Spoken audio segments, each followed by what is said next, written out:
జాతీయవాద జర్నలిజానికి అసలైన వేదిక నేషనలిస్ట్ హబ్ ని సబ్స్క్రైబ్ చేసుకోండి. నోటిఫికేషన్స్ కోసం బెల్ ఐకాన్ పై క్లిక్ చేయండి. Okay, right sir. అండ్ చైనాకు సంబంధించి ఇందాక మీరు అంటున్నట్టుగా మన పైన అటాక్ చేసే అవకాశం ఉందని మీరు మాట్లాడుతున్నట్టుగానే సండే గార్డియన్ లో ఒక ఆర్టికల్ వచ్చింది. యాక్చువల్లీ ఒక వ్యక్తి లింక్డ్ఇన్ ద్వారా అప్రోచ్ అయ్యారని చెప్పి, గుంజన్ శర్మ అనే ఒక ఆవిడ ఏదో రీసెర్చర్ గా పనిచేస్తూ ఉంటే చైనాలో ఒక ఒక కాన్ఫరెన్స్ కి ఆమెను ఇన్వైట్ చేయడము, సో ఆమె స్పై గానో లేకపోతే ఇంకోలాగానో వాడుకోవడానికి లింక్డ్ఇన్ ని వాడుకుంటోంది చైనా అనే దానికి సంబంధించి ఇది ఒక లీడ్ గా ఈ స్టోరీ దొరికింది. సో చాలా ప్రయత్నాలు చైనా చేస్తోంది భారత ప్రభుత్వంలో. అఫ్ కోర్స్ చైనా గూఢచర్యం విషయంలో ఇక అసలు మనం పుస్తకాలు రాయొచ్చేమో అనిపిస్తుంది. ప్రపంచం మొత్తం చైనాకు సంబంధించినటువంటి ఆ గూఢచర్యంతో, ఆ కాపీ పేస్ట్ మెటీరియల్ తోనే బతుకుతోంది కాబట్టి అదొక అంశము. ఇంకొక అంశం ఏంటంటే చైనా అంటే ఇది ఇంటెలిజెన్స్ పరంగా మనం డిస్కస్ చేయాల్సిన విషయం. ఇంకోటి, చైనా తమ బడ్జెట్ లో డిఫెన్స్ కి సంబంధించి ఈ ఒక్క సంవత్సరం ఇప్పుడు డిఫెన్స్ సంబంధించి వాళ్ళ ఎకానమీ కొలాప్స్ అయిపోతుందని మీరు చాలాసార్లు చెప్పారు. ఎవర్ గ్రాండే కొలాప్స్ కావచ్చు, చాలా విషయాల్లో ఆర్థిక పరమైనటువంటి చాలా కష్టాల్లోనే చైనా ఉంది అని చెప్తున్నారు. గ్రోత్ రేట్ పడిపోయింది. బట్ స్టిల్ డిఫెన్స్ బడ్జెట్ ని 7.2% పెంచింది ఈ సంవత్సరపు బడ్జెట్ లో.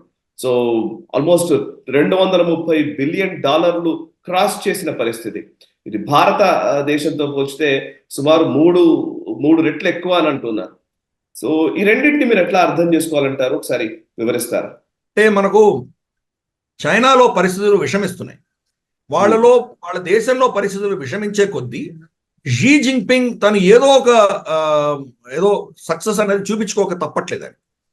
కాబట్టి గతంలో 62లో ఏం చేశాడు మావో జెడాంగ్?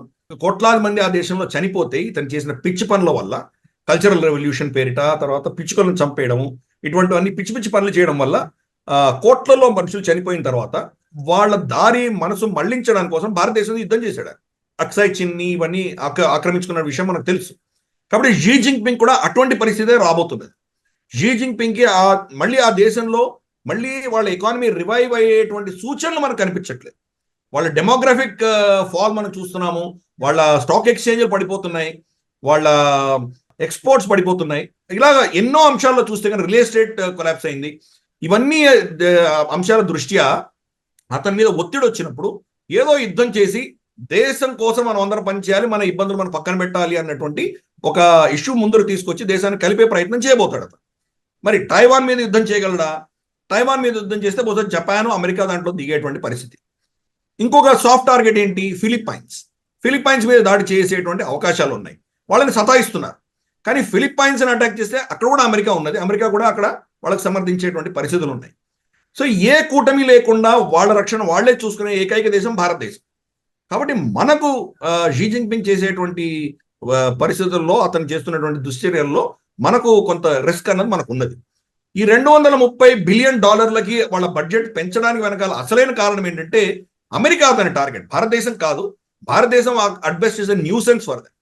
వాళ్ళకి కావాల్సిన టార్గెట్ అమెరికాని గల్ఫ్ నుంచి, తర్వాత ఆసియాన్ దేశాల నుంచి కంప్లీట్ గా అక్కడి నుంచి తీసేయాలి. అది వాళ్ళ టార్గెట్.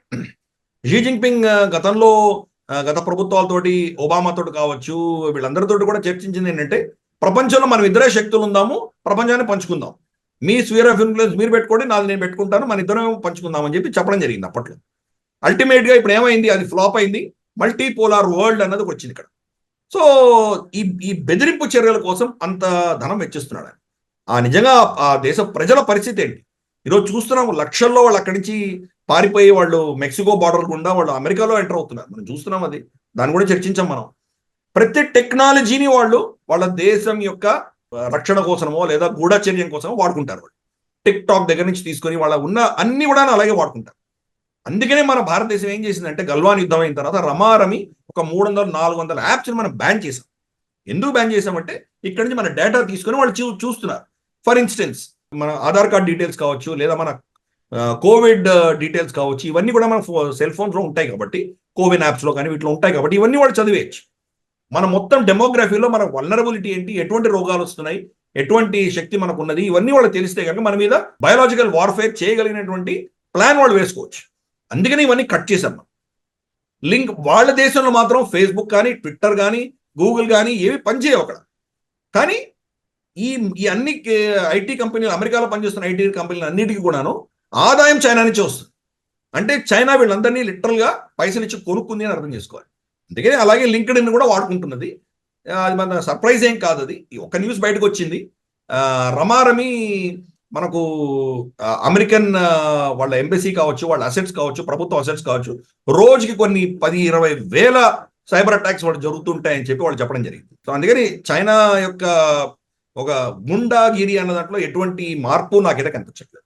ఈ వీడియో మీకు నచ్చినట్టయితే లైక్ చేయండి, 10 మందికి షేర్ చేయండి. అలాగే కామెంట్ల రూపంలో మీ అభిప్రాయాలను మాతో పంచుకోండి. Nationalist hub group of channels ను సబ్స్క్రైబ్ చేసుకుని తెలుగునాట జాతీయవాద జర్నలిజాన్ని ప్రోత్సహించండి. ఈ వీడియో కింద ఉన్న బెల్ ఐకాన్ పై క్లిక్ చేయడం మర్చిపోవద్దు.